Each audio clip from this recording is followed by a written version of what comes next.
Shalom uvracho beshem Hashem naaseh v'natzliach en ce dimanche 22 du mois d'octobre et déjà Zayin du mois de Cheshvan, un shiur qui nous a été demandé avec l'aide d'Hashem sur un sujet des plus prenants, la hitbodedut. Alors un sujet dont on va parler sur 10 facettes différentes que je vous conseille grandement d'écouter, vraiment, de partager, parce que la hitbodedut joue un rôle extrêmement important au sein du judaïsme.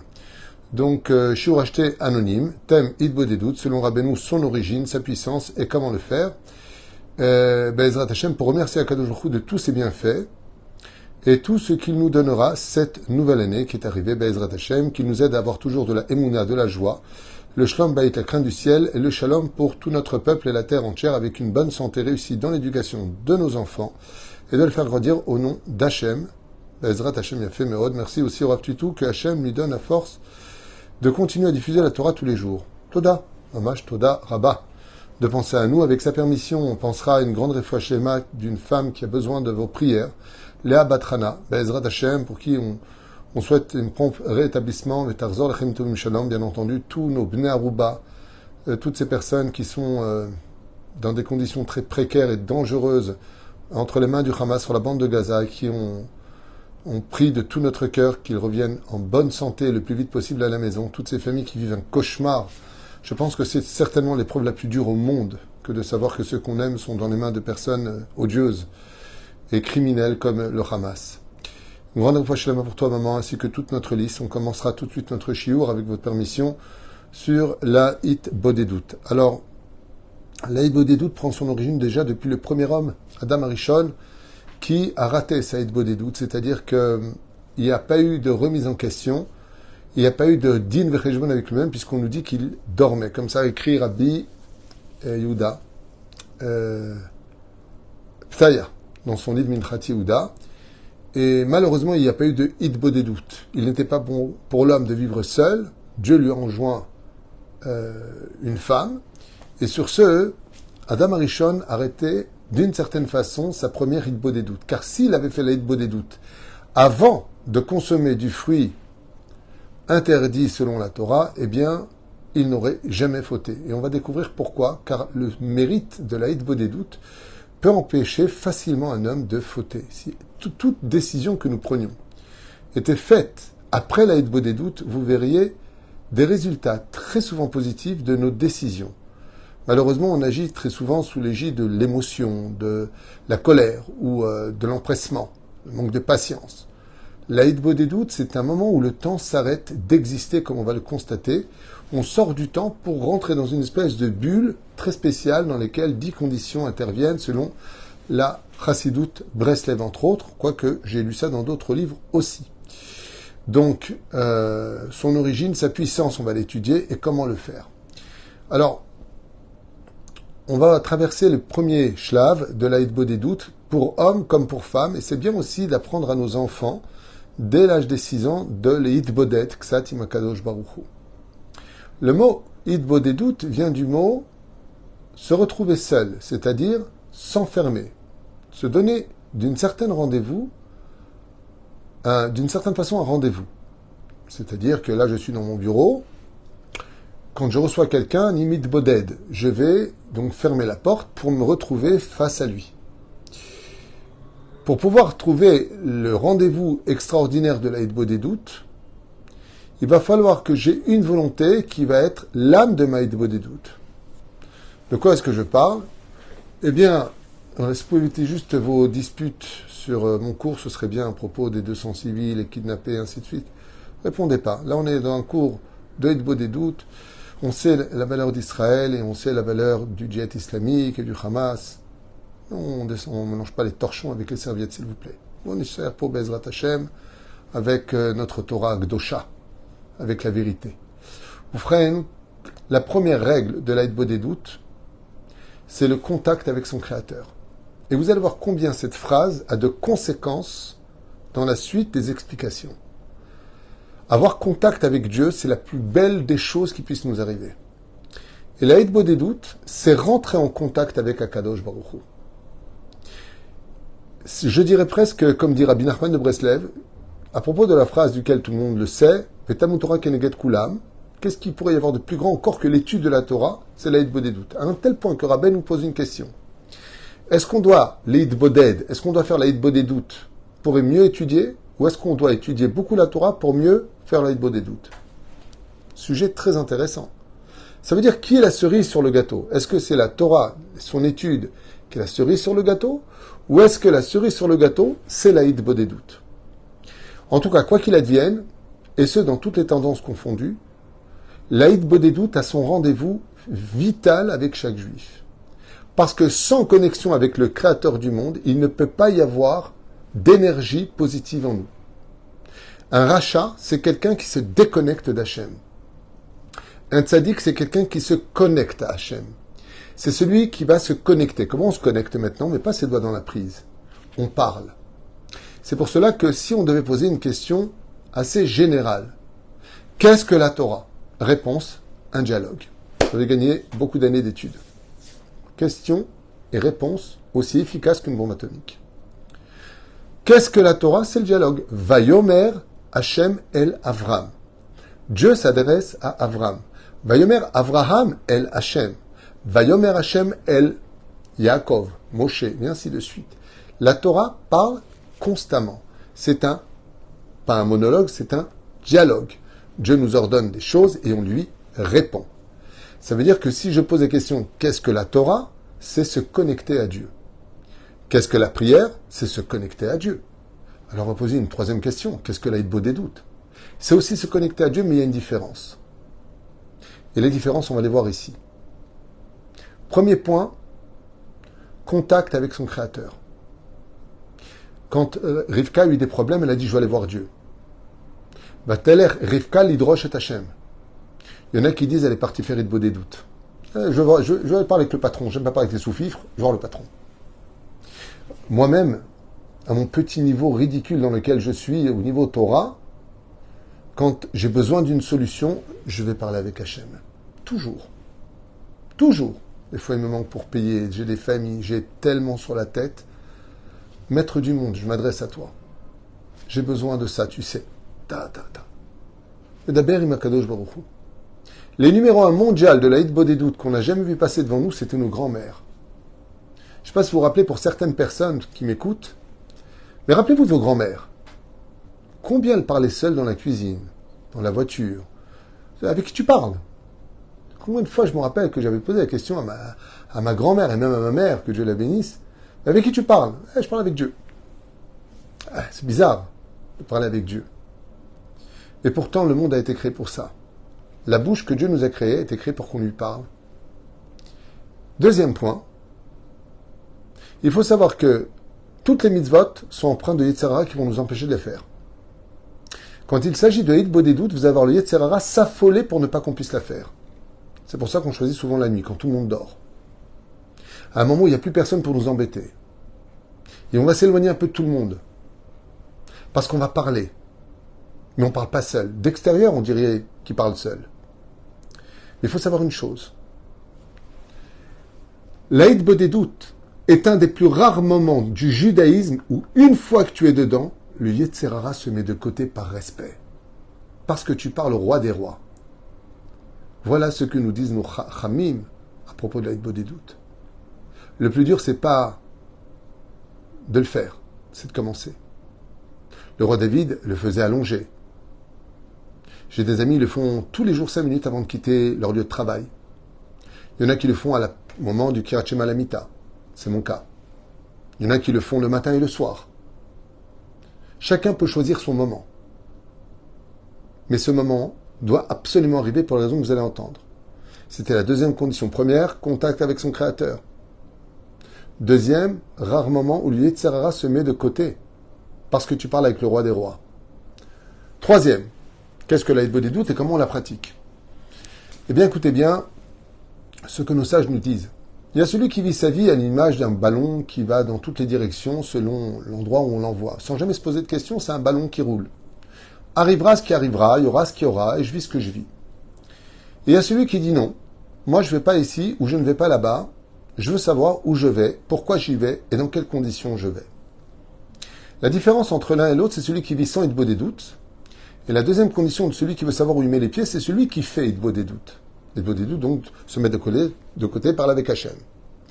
Le mec prend l'Hitbo des doutes dans la forêt. Pourquoi la forêt? Parce que, comme le faisait le Baal Shem Tov, Rabbi Nachman, parce qu'il s'isole dans la nature. Et la nature exprime la force de Dieu lui-même, qui est dans la nature. Hateva, qui veut dire la nature en hébreu, c'est la même gématria que le mot Elohim.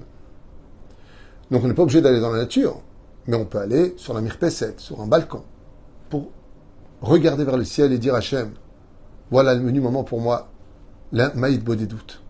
Et qu'est-ce qu'on fait pendant cette Hitbo des doutes?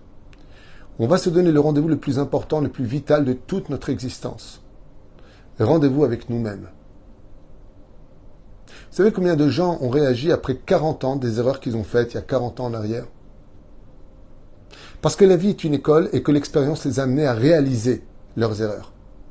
La Hitbo des doutes, elle te fait gagner à chaque fois 40 ans de réflexion. C'est pour ça que ça commence par le Mishpat. D'abord, comment s'est passée ta journée, David? Tu t'es levé.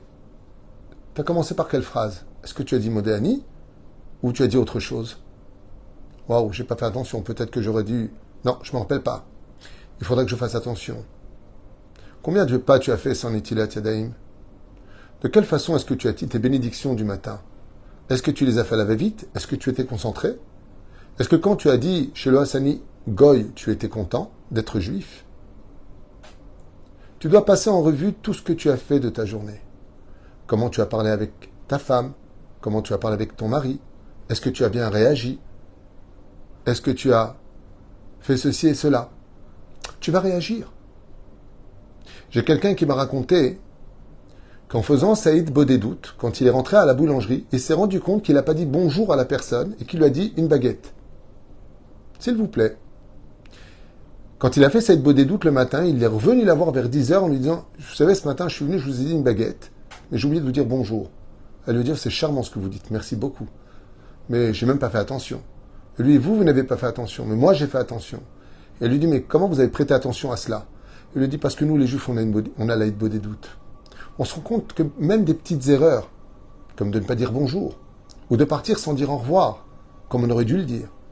Si tu n'as pas ce rendez-vous avec la Hitbo des doutes, tu ne peux pas le savoir, parce que la Hitbo des doutes, c'est quand tu reflètes comme un film devant toi ta propre journée.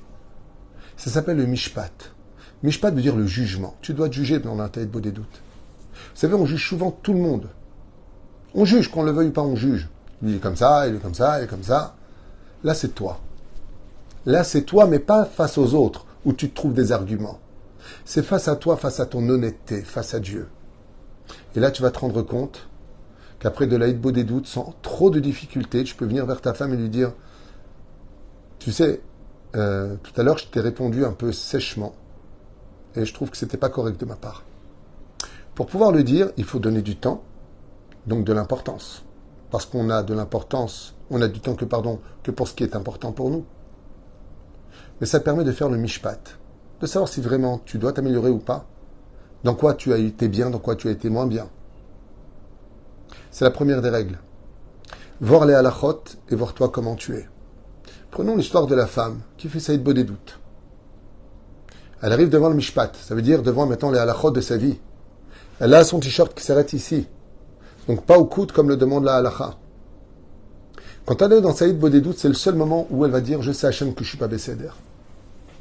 Mais quand elle n'est pas dans sa Hitbo des doutes, elle va dire « Attends, dis-moi, regarde déjà je mets le kissouille, hein, ok ?» Vous voyez la différence? Sans Hitbo des doutes, on voit toujours ce qu'on fait, jamais ce qu'on fait pas. La Hitbo des doutes, elle te montre aussi ce qui te manque pour être meilleur. Et sans ce rendez-vous-là, tu peux pas y arriver. Parce qu'on n'aime pas les réflexions, on n'aime pas les critiques, on n'aime pas être jugé. Mais si c'est toi-même qui dois te juger, comment tu te vois réellement? Alors tu vis la réalité. Quelqu'un m'a raconté un jour, qu'il racontait à tout le monde, qu'il étudiait toute la journée. Et il a commencé à pratiquer la Hitbo des doutes. Et il regarde Hachem, j'étudie de 5 minutes le matin de halachot, le soir, je fais une petite histoire. Il s'est rendu compte qu'il mentait aux gens. Parce que pour lui, il étudiait toute la journée, mais la Hitbo des doutes lui a remis les pendules à l'heure. Tu n'étudies pas du tout. Tu fais juste de halachot le matin, une histoire le soir. Ah ben, elle est où ton étude? Combien de maseret tu as fini? Combien de siman du Shulchan Aruch tu lis par jour? Kloum. On vit dans le mensonge. La Hitbo des doutes, c'est remettre la réalité en face des trous. Nitbonen. Milshon bina. Ça veut dire essayer de réaliser ta réalité dans ce monde. Surtout aujourd'hui, on vit dans un monde de malades, j'ai pas honte de le dire. On vit dans un monde, ma mâche atteint psychologiquement un très haut degré, c'est ce que je pense. Peut-être que je me trompe. Moi, c'est ce que je pense. Beaucoup de manipulateurs, beaucoup de mensonges, beaucoup les médias, on voit ce qu'ils racontent. Que du n'importe quoi du matin au soir. Je me demande vraiment qui va bien aujourd'hui. Combien de divorces, combien de disputes, combien de vols, combien d'arnaques, combien... Macoré, poyon. Maïe. On nous attaque, on se défend, on contre-attaque, et c'est nous les bourreaux. Mais où est-ce qu'on va? Où est-ce qu'on va? Zaïd des doutes. La deuxième chose, dans le numéro 3, donc, Mishpat, jugement, Odaya. Remercier Hachem. Je vois avec mes yeux, je sens avec mon nez, je peux parler avec ma bouche, j'entends avec mes oreilles, je peux me lever avec mes jambes, je peux prendre avec mes mains. La santé n'est pas un dû. J'ai un ami là, que je viens d'entendre. Malheureusement, il urine du sang. Que Dieu lui donne une bonne santé. Vous savez ce que c'est d'uriner du sang? C'est pas très bon signe quelque part. J'ai une autre amie ce matin qui m'a appelé un ami, Rudy Ayakar justement, qui m'annonce que sa sœur a eu tel et tel gros problème. Est-ce que tu remercies Hachem d'être vivant et de ne pas être prisonnier à Gaza? Est-ce que tu remercies Akadosh Baruch Hu pour chaque moment de ta vie où tu peux respirer sans un tube ici? Est-ce qu'on remercie Hachem pour tout ce qu'on a? Ça fait partie d'être Bodedou. D'abord, tu fais ton jugement. Deuxième, tu fais Odaya. Bezrat Hachem. Comme là, juste devant moi, il y a Mizmor Letoda. Tous les matins, quand je rentre au bureau, j'ai mis un cadre ici. Quand je pose ma veste là-bas, d'abord, je lis le Tehillim Mizmor Letoda. Remercier Akadosh Baruch Hu pour tout. Le mérite de vivre sur ma terre, de concrétiser la nation d'Israël, d'avoir tous ces livres de Torah qui m'accompagnent. Je tape chez Molat. Quel mérite. Remercier Hachem. Mais ça ne veut pas dire que j'ai pas d'épreuves. J'en ai beaucoup. Et beaucoup plus que ce que les gens pourraient imaginer. Mais d'abord, remercier Hachem. Garde ce qui est déjà dans tes mains par le biais du remerciement. Et la troisième chose, la bakashot. Tu fais peut-être des doutes, tu n'es pas encore marié, c'est le moment de demander un bon zivoug. Il te manque de la parnassa, demande une meilleure parnassa pour mieux étudier Bezrat Hachem ta Torah. Il te manque de la santé, demande-la. Je répète, pour le numéro 3, tu fais ton propre jugement, selon la Torah, pas selon ta vision des choses. Donc il faut que tu l'étudies.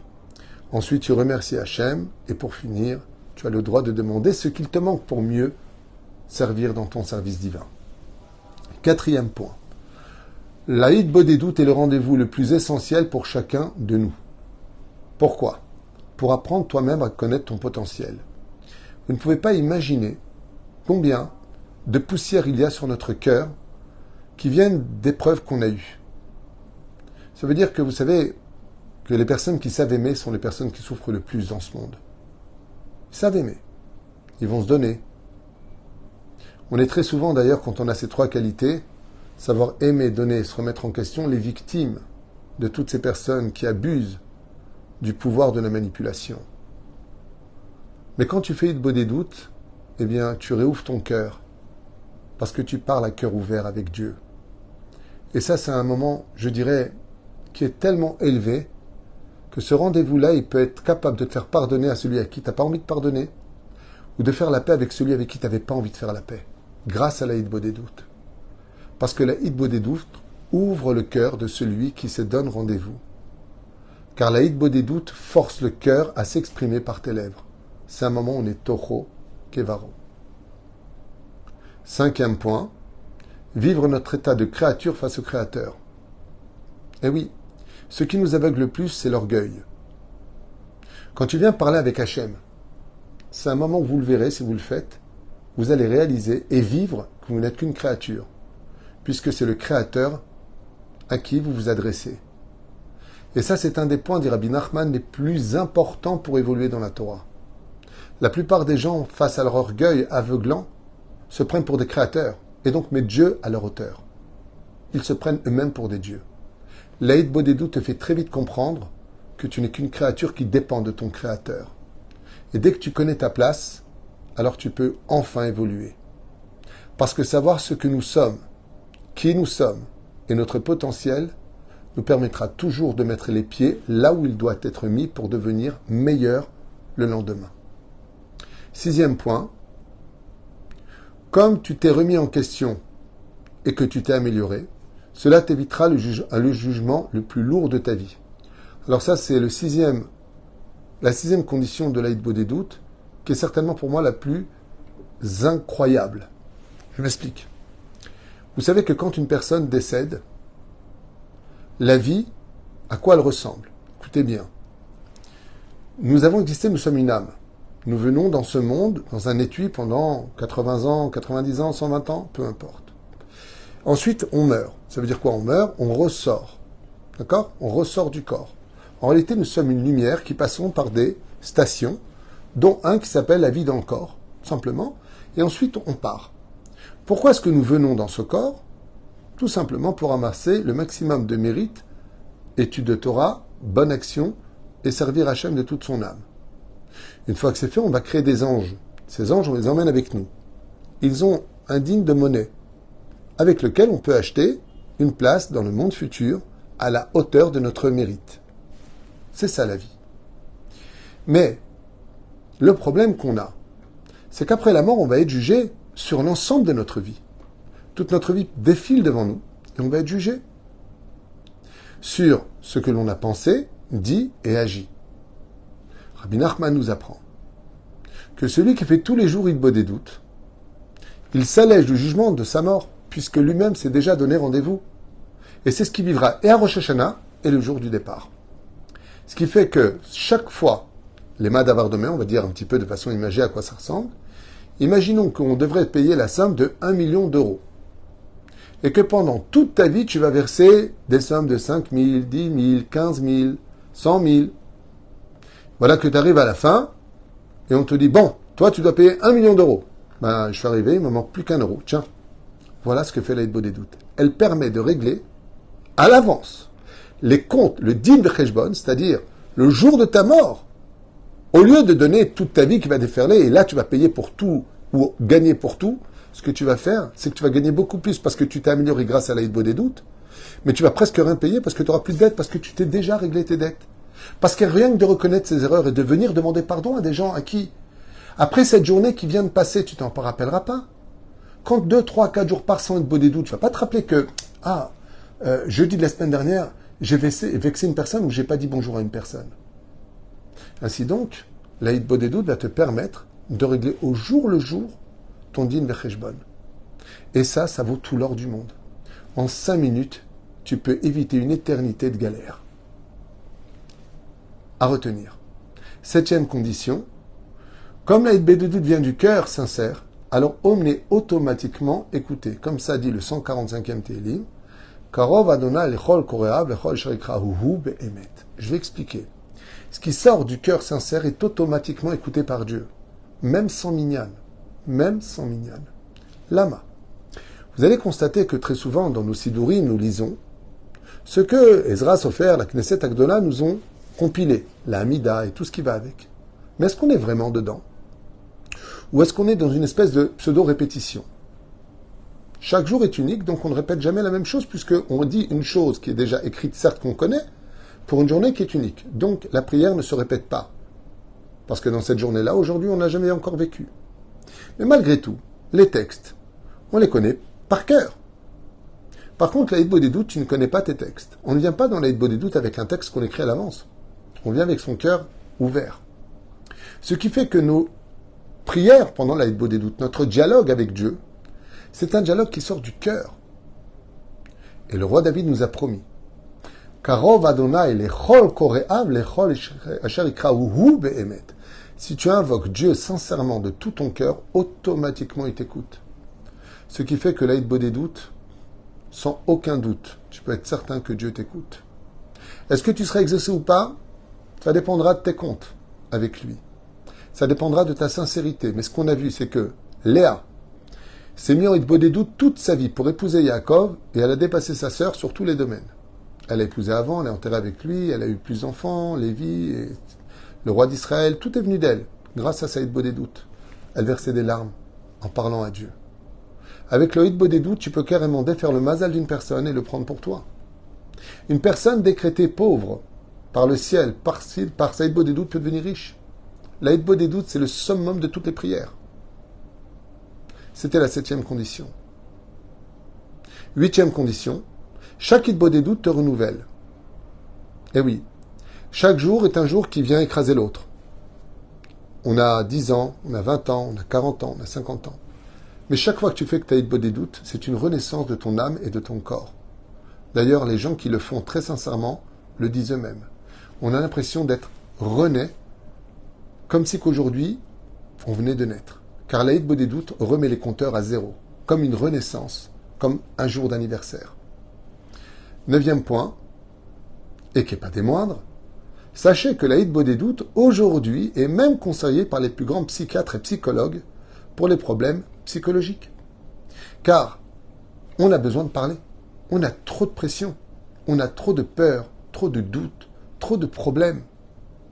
Mais quand tu vas parler à Kadosh Baruch Hu, pour tes problèmes de shlom bayit, d'éducation, de santé, d'argent, de ce que tu veux, ça fait du bien de parler.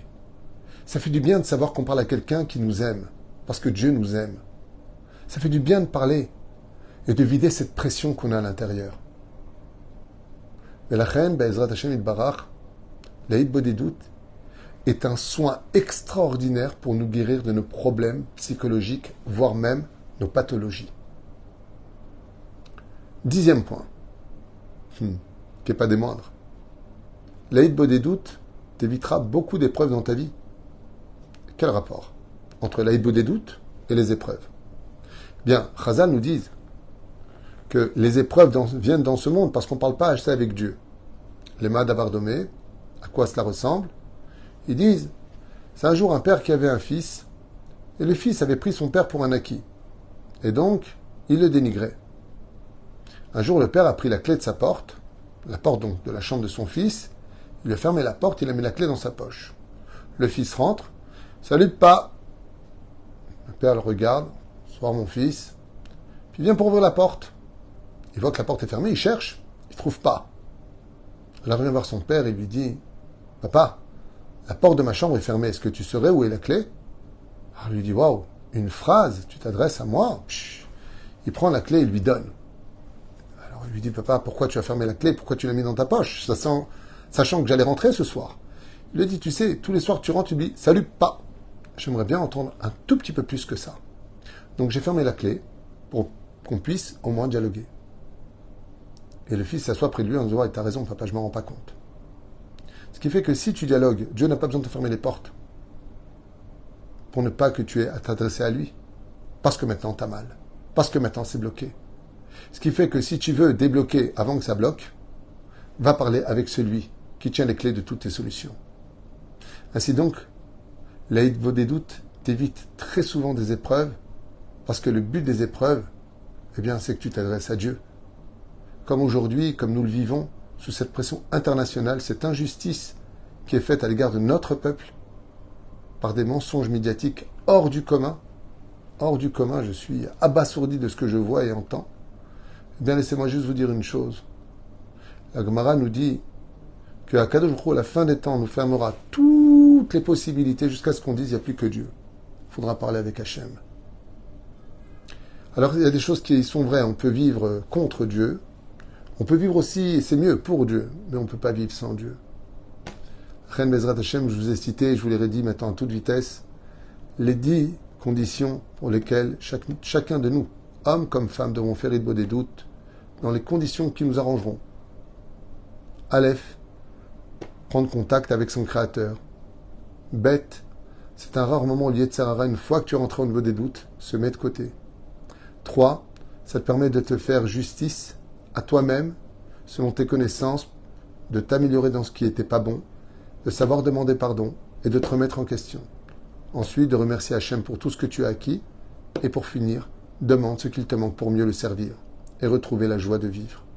4e condition, c'est le rendez-vous le plus essentiel pour chacun de nous, car ça te permet enfin de te retrouver. 5. Vivre dans notre état de créature face au Créateur, alors qu'on prend tout pour des créateurs. 6. Comme tu t'es remis en question et que tu t'es amélioré, tu t'évites le jugement final. 7. Comme la Hitbodedut vient du cœur, Dieu t'écoutera automatiquement à ce moment-là. 8. Chaque Hitbodedut te renouvelle, car c'est une renaissance de ton âme et de ton corps. 9. La Hitbodedut est capable de te guérir de tous tes problèmes psychologiques, car en parlant avec Dieu, sachant qu'il t'écoute, tu ressentiras au fond de toi, mamash, comme un médicament, des solutions à tes problèmes. Et pour finir, 10. Le fait de parler avec Hachem avant que ne viennent les problèmes t'évitera d'avoir ces problèmes pour t'éviter de parler avec lui après. À partager, je vous l'affirme. Kol Tuv et Litraot.